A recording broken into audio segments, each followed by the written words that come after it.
c'est la vie. Tout ce que nous faisons ou consommons utilise de l'eau. On appelle cela l'empreinte eau. Par exemple, quelle est l'empreinte eau d'une plaque de chocolat? Réponse à la fin de ce reportage qui nous emmène aujourd'hui au Brésil. São Paulo, la plus grande ville de l'Amérique latine. Ses 26 millions d'habitants consomment chacun 200 litres d'eau par jour. Le Brésil n'a pas de glacier. Alors d'où vient l'eau qui alimente cette mégapole? Juste en dessous, nous avons de l'eau douce provenant du fleuve Amazone qui se mélange avec la mer. Et à ma droite, nous avons une énorme masse d'air humide. Les alizés qui soufflent en provenance d'Afrique vers le Brésil transportent cet air humide au-dessus du bassin de l'Amazone jusqu'aux Andes. Puis cet air humide est dévié vers le sud et en fait, il est responsable d'une bonne partie de l'eau de pluie, non seulement pour le Brésil, mais aussi pour d'autres parties de l'Amérique du Sud.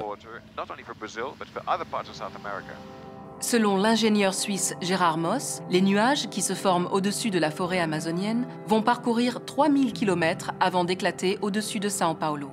Pour en être certain, Gérard Moss a suivi ces nuages tout au long de cet immense parcours. Ainsi, lors de mes vols, je pénètre dans ces rivières volantes pour en extraire un échantillon d'air ambiant qui est canalisé dans l'appareil vers 2 tubes de verre qui sont ensuite réfrigérés à moins 80 degrés. Cela nous permet d'en extraire une petite goutte d'eau. Cela détermine ce que l'on appelle la signature isotopique de l'eau. Nous déterminons ainsi si cette goutte provient directement de l'océan, ou de l'évaporation des rivières, ou encore de la transpiration des arbres.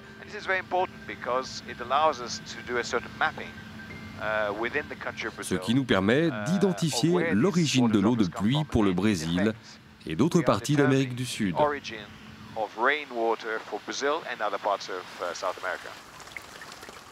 Nous avons eu de la chance.